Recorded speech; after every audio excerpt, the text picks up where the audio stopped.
السلام علیکم and very good morning. صبح پاکستان کے ساتھ میں ہوں آپ کی میزبان ذریعہ عارف اور میرے ساتھ ہیں محمد شعیب. ناظرین گڈ مارننگ, تھرسڈے مبارک. ہمارا تھرسڈے ہماری مرضی اور بہت سی خبروں کے ساتھ ایک بار پھر حاضر ہیں آپ کے ساتھ, اپنی کافی کے مگ کے ساتھ, پانی کی بوٹل کے ساتھ. Start your day with the positive energy اور میرے ہمیشہ کے نزلے زکام کے ساتھ. کوئی بات نہیں, انشاءاللہ یہ نزلہ زکام بھی چلا جائے گا. پیر صاحب نے دعا دے دی ہے, آپ کا اللہ کرے آپ کی دعا مجھے لگے.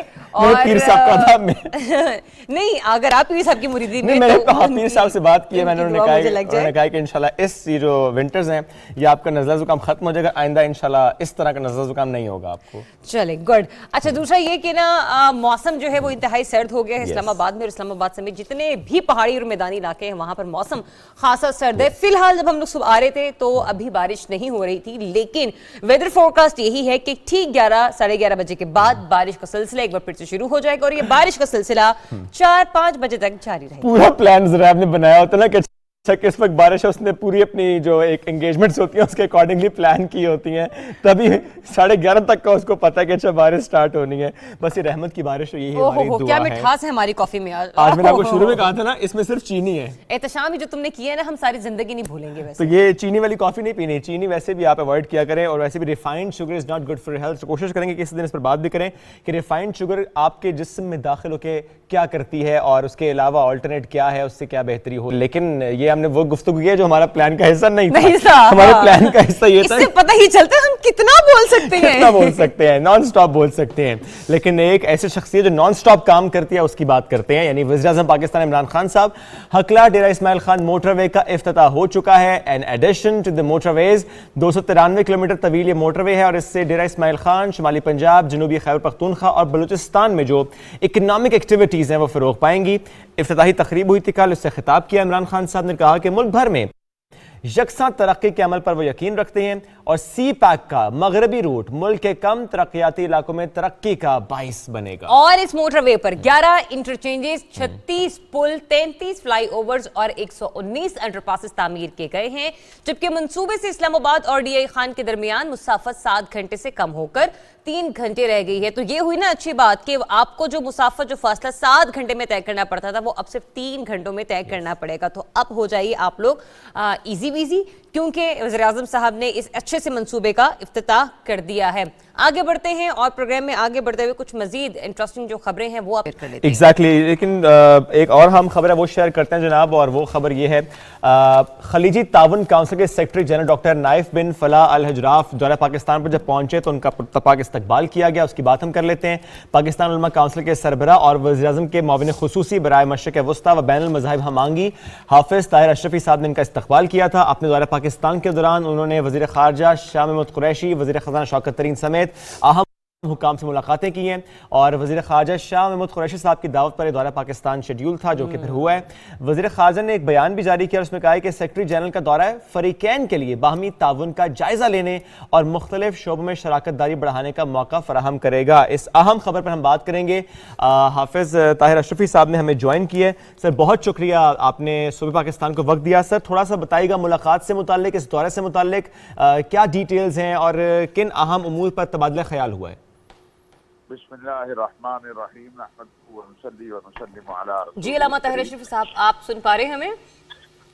جی السلام علیکم, آواز آ رہی ہے؟ جی ہیلو. جی طاہر اشرفی صاحب, جاننا آپ سے یہ چاہ رہے ہیں کہ جو موجودہ دور حکومت میں مسلم امہ کے ساتھ روابط کی کوششیں پاکستان کرتا ہوا دکھائی دے رہا ہے, کیا یہ دورہ بھی انہی کاوشوں کی کڑی سمجھا جائے؟ جی بسم اللہ الرحمن الرحیم, الحمدللہ رب العالمین والصلاة والسلام علی خاتم المرسلین وعلی آلہ واصحابہ اجمعین. جی بالکل آپ کے علم میں ہے کہ محترم جناب عمران خان صاحب کی جو ترجیح ہے وہ یہ ہے کہ تمام جو اسلامی ممالک ہیں, عرب ممالک ہیں, ان کے ساتھ تعلقات میں بہتری لائی جائے. مسلم امہ کی وحدت اور اتحاد کے لیے جو کوششیں ہیں وہ سب کے سامنے ہیں. ابھی جو 2 ہفتے قبل آپ نے دیکھا کہ OIC کانفرنس, وزرائے خارجہ کانفرنس جو کی گئی, اس کا بھی یہی مقصد تھا, اور وہ 1 پوائنٹ ایجنڈے پر تھی افغانستان کے حوالے سے.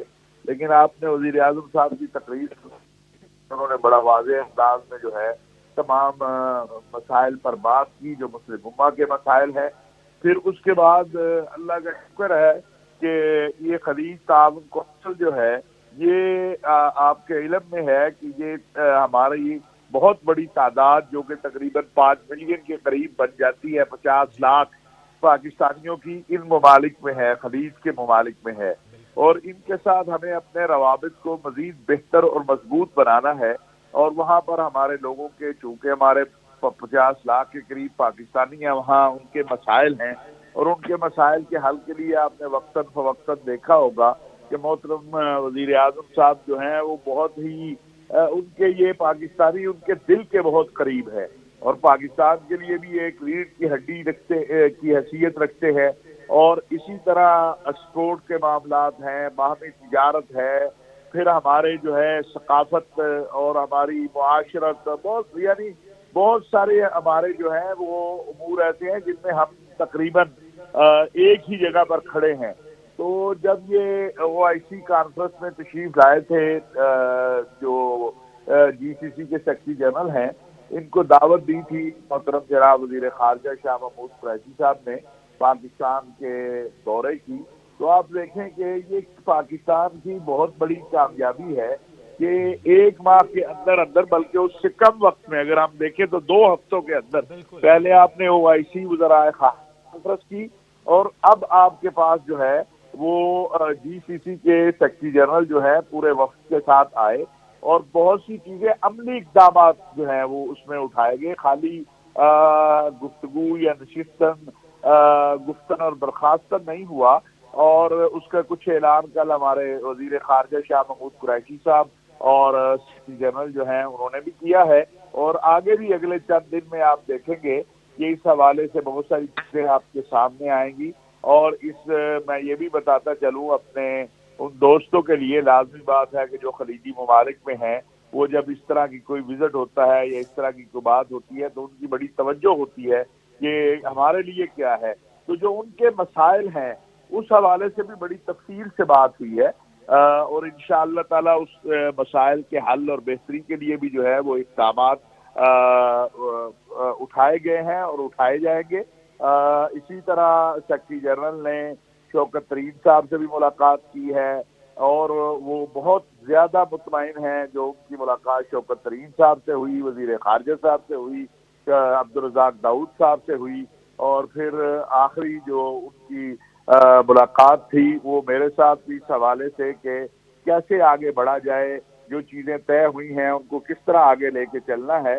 تو پاکستان نے اپنی طرف سے مکمل تعاون کا یقین دلایا ہے، جو چیزیں بھی ممکن ہے، جس طرح بھی ممکن ہے، وہ اقدامات جو طے ہوئے ہیں انشاءاللہ۔ بتائے گا اس سلسلے میں کیا کچھ تجاویز سامنے آئی، پاکستان نے کس طرح سے تعاون کا کردار ادا کرنے کے حوالے سے یقین دہانی کروائی ہیں، کیونکہ ایسے میں اسلامی دنیا کا قلعہ سمجھا جاتا ہے پاکستان کو، تو لہٰذا امت مسلمہ کی یکجہتی کے لیے پاکستان کا رول، اس کی دی گئی تجاویز انتہائی اہمیت کی حامل رکھتی ہیں۔ دیکھیے ایک بات آپ یاد رکھیے کہ پاکستان جو ہے اصل میں ہمارے ہاں بدقسمتی یہ ہے کہ کچھ لوگ جو ہیں وہ ہمیشہ پاکستان کے حوالے سے بات کرتے ہوئے وہ جسے کہتے ہیں نا بیک فٹ، پاکستان امت مسلمہ کا اہم ترین ملک ہے، پاکستان عالم اسلام کی ایٹمی قوت ہے، ہمارا جو مقام ہے عالم اسلام میں وہ ابھی دنیا نے پچھلے 2 ہفتے پہلے دیکھ لیا ہے۔ میں آپ کو عرض کروں کہ ایک اجلاس کے حوالے سے جو OIC وزرائے خارجہ کا ہونا تھا، ایک مرتبہ 3-4 ممالک کو کہا گیا، انہوں نے کہا ہمیں 3 ماہ تیاری کے لیے چاہیے، آپ نے 1 ماہ کے اندر نہ صرف یہ کہ خالی OIC وزرائے خارجہ کا اجلاس کیا، بلکہ آپ دیکھیے کہ اس میں 94 کے قریب وفود جو تھے پوری دنیا سے آئے۔ تو پاکستان دیکھیں اسلامک فوبیا پہ کل ہمارے وزیر خارجہ صاحب نے اس پر بڑی تفصیلی بات کی ہے، عالم اسلام کے جو باقی مسائل ہیں، جو انتہا پسندی ہے، جو دہشت گردی ہے، جو بالخصوص آپ دیکھیں کہ ہمارے وزیر اعظم صاحب کی توجہ جو ہے وہ مکمل اس بات پر ہے اس وقت کے نوجوان نسل ہے وہ پاکستانی ہے یا امت کی ہے، اور کل جب سیکرٹری جنرل نے یہ بات کی کہ ہمیں اپنی نوجوان نسل کو کس طرح یہ انتہا پسندی اور دہشت گردی اور جو نئے فتنے ابھر رہے ہیں ان سے بچانا ہے، تو مجھے عمران خان صاحب کی اس ویژن اور سوچ کی طرف جو ہے حقیقت بات ہے مجھے فخر ہوا کہ جس انداز سے وہ اس کے اوپر محنت کر رہے ہیں، اور یہ سیکرٹری جنرل جو ہے خلیج تعاون کونسل کے، ان کا یہ موقف تھا کہ اس معاملے میں جو پاکستان کر رہا ہے پوری مسلم امہ کو پاکستان کے ساتھ کھڑا ہونا ہے، اور تب اس میں ہمیں کامیابی ملے گی، کیونکہ یہ پوری امت کا مسئلہ ہے۔ تو انشاءاللہ آپ دیکھیں گے کہ مارچ کے مہینے میں جہاں ہمیں ایک بڑی کامیابی پاکستان کی یہ ہے کہ دوبارہ OIC وزراء خارجہ کا ریگولر اجلاس، یہ تو ایمرجنسی تھا، ریگولر اجلاس انشاءاللہ اسلام آباد میں ہونے جا رہا ہے۔ وہیں پر 31 مارچ کو جو ہے مختلف معاہدات جو ہے وہ GCC کے ساتھ ہونے جا رہے ہیں، اور اس کے اندر تجارت سے لے کر لیبر سے لے کر تمام امور جو ہے انشاءاللہ اس میں بہتری آئے گی۔ اور یہ بھی صاحب ایک جملہ صرف اسی بات سے، بس ایک جملہ آپ سے جاننا چاہوں گا۔ آپ نے کہا کہ جو جابز کے معاملات ہیں اس میں بہتری، تو ہم یہ سمجھیں کہ جو لوگ وہاں پر ہیں، جو پاکستانی وہاں پر ہیں، اوورسیز پاکستانی ان دا گلف ریجن، وہ ان کے لیے خوشی کی خبر ہے، بیکاز ہم ماضی میں دیکھتے ہیں specially in the covid times کے بہت سے پاکستانیوں کو جاب سے ہاتھ دھونے بھی پڑے ہیں۔ تو اب اس میٹنگ سے یا ان میٹنگ سے ہم یہ سمجھیں کہ بڑی اچھی خبریں آنے والے دنوں میں ہمیں نظر آئیں گی؟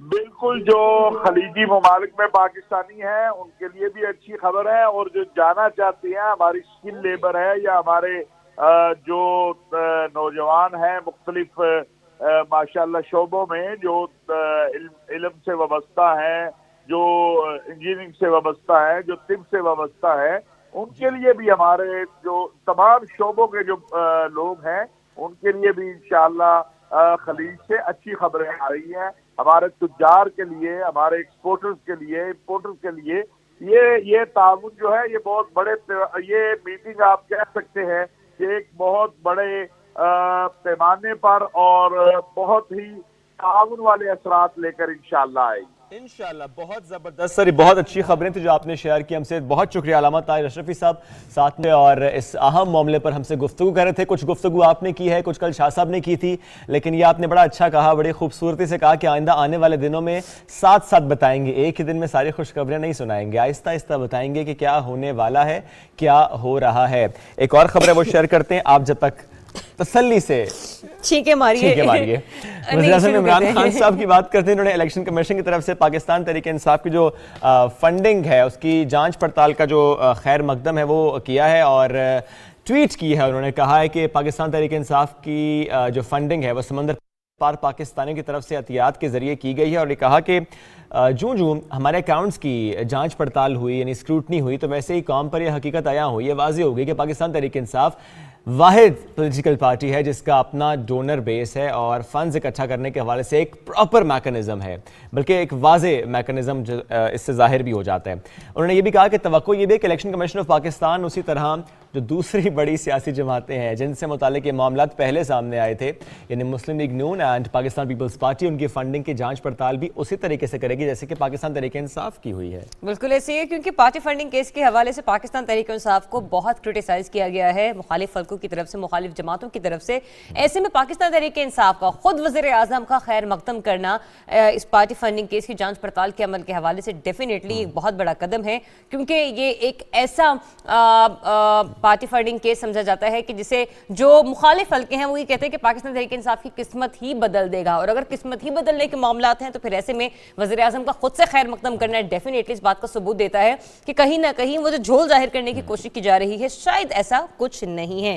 آگے بڑھتے ہیں، پروگرام کے آغاز میں بھی آپ کو بتایا تھا کہ آج اس کا موسم کیسا رہے گا، وہ تو صرف اسلام آباد کا بتایا تھا، اب آپ کو پورے پاکستان کا بتاتے ہیں کہ ملک کے مختلف شہروں میں بارشوں کا سلسلہ جاری ہے، وقفے وقفے سے پہاڑوں پر برفباری کے نئے سلسلے سے سردی کی شدت جو ہے وہ خاصی بڑھ گئی ہے، ابھی چھینکیں بھی بڑھ گئی ہیں، لیکن آپ کو بتائیں چھینکیں جانے والی ہیں۔ ہاں، کیونکہ بارش ہو رہی ہے نا۔ یس، بارش ہو رہی ہے، خشک سردی کا جو ہے وہ خاتمہ ہو جائے گا۔ یہ سلسلہ ویسے تو جمعے تک جاری رہنے کا امکان ہے۔ کراچی، لاہور، اسلام آباد، Multan, Quetta, Peshawar, you name any city, وہاں پر ہم دیکھ رہے ہیں کہ وقفے وقفے سے بارشوں کا سلسلہ جاری ہے۔ منچلے بائکس پر نکل جاتے ہیں، ویڈیوز بناتے ہیں، شیئر کرتے ہیں، جس کو موقع ملتا ہے مری جانے کا وہ چلا جاتا ہے، جس کو موقع نہیں مل رہا وہ نہیں جانے دے رہا کسی اور کو بھی۔ نہیں دیکھیں، پلان ہم نے ایسے کیا کہ ہم سب اکٹھے ہو کے جائیں گے، اور پھر وہ جس طرح سے بھی ہم اس ڈاکٹر سے ان دن بات کر رہے تھے کہ جب کسی کو نزلہ زکام ہوتا ہے، چائلڈ اسپیشلسٹ ہمارے ساتھ موجود تھے، انہیں پتہ ہے کہ جو اپنے بچے ہیں ان کو سردی اور ٹھنڈ بڑی جلدی لگ جاتی ہے، پھر جب ڈاکٹر کے پاس آتے ہیں تو ڈاکٹر پوچھتے ہیں کیا ہوا ہے، جیسے مری گئے تھے۔ مری گئے تھے تو اگر آپ چاہتے ہیں کہ اس حالت میں میں مری جاؤں تو پھر میں رہ ہی نہ جاؤں. نہیں آپ اللہ آپ کو زندگی دے, صحت دے, تندرستی دے. زریاب جب مجھے نزلہ زکام ہوا تو اتفاق سے گلگت جانا پڑ گیا ایک شوٹ سے, بالکل ٹھیک ہو گیا تھا, بالکل ٹھیک. تو اس لیے میں چاہ رہا ہوں آپ مری جائیں. اچھا جو بارشوں کی ہم بات کریں, برف باری کی بات کریں, اس سے ہم نے ذکر کیا نا کہ جو نزلہ زکام ہے جو خشک سردی کی وجہ سے ہو جاتا ہے زیادہ, یا فور دیٹ میٹر آپ ہیٹرز بہت زیادہ استعمال کریں, ہیٹر کے سامنے آپ بیٹھے رہیں, تو اب خشک سردی کی ذرا چھٹی ہو چکی ہے اور اس کی وجہ سے جو بیماریاں تھیں خشک سردی کی وجہ سے اب اس میں کمی کا امکان ہے. انشاءاللہ ذریعہ بھی ٹھیک ہوں گے اور سب ٹھیک ہو جائیں گے. نو کھانسی, نو نزلہ, نو بخار, یعنی نو بہانہ. اب یہ جو بیماریاں پہلے تھیں عام, اب ہو جائیں گی تھوڑا خاص نا, کم لوگوں کو ہوں گی. تو پہلے لاکھوں لوگ ظاہر ہم دیکھ رہے تھے ان بیماریوں سے متاثر ہو رہے تھے, لیکن اب بارشوں کے سلسلے نے خاصی بہتری کر دی ہے اور مسائل کو خاصا دور کر دیا ہے. جس کی دور نہیں ہوئی وہ مری جائے اور جلدی جائے. اگر مری نہیں جانا تو آپ مچھلی کھائیں, اور اس کے لیے آپ کو لے کر جا رہا ہوں میں آج گجرانوالہ. آج ہی Gujranwala right now after the show virtually لے کر جا رہا ہوں. ذرا اب سیریس نہیں ہونا تھا, بالکل نہیں ہونا. میں آپ کو گجرانوالہ لے کر جاؤں گا اور مچھلی کھلاؤں گا. آپ نے مچھلی کرنی ہے ڈاؤن لوڈ اور کھانی ہے. تو گجرانوالہ میں کہاں پہ ہے گہما گہمی, ظاہر ہے مچھلی کے سٹالز پر ہے گہما گہمی. کون سی خاص مچھلی ہے بھائی جو بہت زیادہ بک رہی ہے, آئیے ذرا دیکھتے ہیں. کڑھائیوں میں تلی جانے والی مچھلی کی خوشبو شہریوں کو اپنی طرف کھینچی چلی لاتی ہے. ہر ایک فش پر اس گہرائی کے ساتھ مسالہ لگایا جاتا ہے کہ گاہک کو عمدہ ذائقہ ملے. جیسے جیسے مچھلی فرائی ہوتی ہے ویسے ویسے اس کی خوشبو پہلوانوں کو بھوک کی وادیوں سے نکال کر میز پر لا کر بٹھا دیتی ہے. ہم اپنی مچھلی کے 12 مسالوں سے تیار کرتے ہیں. اس مچھلی کو بھی 12 مسالوں سے تیار کر کے ہم اس کو اچھی طرح فرائی کر کے پھر عوام کو ڈسپلے کیا جاتا ہے کہ عوام اس سے لطف اندوز ہو. ہماری فش گجرانوالہ سے نہیں کھانے آتے لوگ, بڑی بڑی دور دراز سے مختلف شہروں سے آؤٹ آف سٹی سے آتے ہیں ہماری فش اسپیشل کھانے کے لیے. یہ وہ شہر ہے جہاں کی خوش خوراکی دنیا بھر میں مشہور ہے اور ہر فرد کے لیے کلو 2 کلو مچھلی کھانا کوئی مشکل کام نہیں. گجرانوالہ میں موجود ریسٹورنٹس میں دور دراز سے شہری دوستوں اور فیملیز کے ہمراہ مچھلی کا لطف اٹھانے آتے ہیں. گجرانوالہ تو ویسے ہی کھانے پینے کے حوالے سے مشہور ہے, لیکن یہاں کی جو فش ہے اس کا کیا ہی بات ہے. کچھ لوگ فرائی تو کچھ گرل کر کر کھانا پسند کرتے ہیں. کیا بات ہے. تو آپ ویسے گرل فش پسند ہے, آپ کو ڈیپ فرائی فش پسند ہے؟ اچھا ویسے مزے کی بات ہے, مجھے گرل بھی پسند ہے, مجھے ڈیپ فرائی بھی پسند ہے, اور اس کے علاوہ وہ جو بیسن لگی ہوئی مچھلی ہوتی ہے وہ بھی بہت پسند ہے. ابلی بھی میں نے ایسے کہہ دیا نا, میں ساری پسند, میں نے کہا کیا پتہ. نہیں وہ یار وہ جو بنتا ہے نا شوربے والا سالن مچھلی کا, کچھ لوگ بہت لذیذ بناتے ہیں, میری والدہ بہت اچھا بناتی ہیں, ٹھیک ہے, تو اس لیے بھی مجھے وہ بہت پسند ہے. مچھلی کی مندی بھی پسند ہے؟ مچھلی کی مندی نہیں, میں نے کبھی نہیں. مچھلی کی بریانی پسند ہے؟ ہاں فش بریانی میں نے کھائی ہے. اور توے پہ فرائی مچھلی پسند ہے؟ ہاں بہت. ایکچولی آئی ایم فوڈی نا, تو جن دنوں میری ڈائٹ چل رہی تھی نا وہ بس مت پوچھے, مجھے بنو پلاؤ کے خواب آتے تھے اور میں شیف کو بتا دیتی تھی شیف آج بہت دل کرا کھانے کا, بٹ اینی ویز اور ہم بتاتے بھی تھے کہ آج ہم نے گھر میں پلاؤ کھایا ہے پر یہ نہیں کھا سکتی, ظاہر ہے ڈائٹنگ. آپ نے دیکھا میں کتنی فوکس تھی. One should be like this. Exactly. کیا بات ہے, زبردست. جی جناب, تو ایک خبر آپ کے ساتھ شیئر کرتے ہیں, بڑی انٹرسٹنگ ہے ہر اعتبار سے. ہمارا پاسپورٹ, ہمارا شناختی کارڈ, قومی شناختی کارڈ ہر پاکستانی کی پہچان ہے, لیکن آپ سب نے کبھی سوچا ہے کہ شناختی کارڈ کا نمبر آپ کی مکمل تفصیلات کو اپنے دامن میں سمیٹے ہوئے ہے. ان 13 ہندسوں کے نمبر میں صوبہ, ضلع, تحصیل, خاندان اور آپ کی جنس تک کی تفصیل دستیاب ہے. سب سے پہلے آپ کو اس حوالے سے منفرد معلومات جو ہیں وہ فراہم کرتے ہیں, پھر اس کے بعد ہم واپس آئیں گے اور جاننے کی کوشش کریں گے کیا شعیب کو وہ 13 ہندسے یاد ہیں. مجھے یاد ہیں. گڈ, اوکے, مجھے یاد ہے. یہ رپورٹ دیکھیے. آپ کے شناختی کارڈ کے شروع کے 5 ہندسوں میں سے پہلا ہندسہ آپ کے صوبے کا پتہ دیتا ہے, یعنی شناختی کارڈ کا نمبر 1 سے شروع ہونے کا مطلب ہے آپ کا تعلق صوبہ خیبر پختونخوا سے ہے. 2 فاٹا کے لیے مختص ہے. اسی طرح پنجاب کے لیے 3 اور صوبہ سندھ کے لیے 4 کا ہندسہ مقرر کیا گیا ہے. بلوچستان کے شہریوں کے لیے شناختی کارڈ کا نمبر 5 سے شروع ہوتا ہے, جبکہ اسلام آباد والوں کے لیے 6 اور گلگت بلتستان کے لیے 7 کا ہندسہ مقرر کیا گیا ہے. ان 5 ہندسوں کے کوڈ میں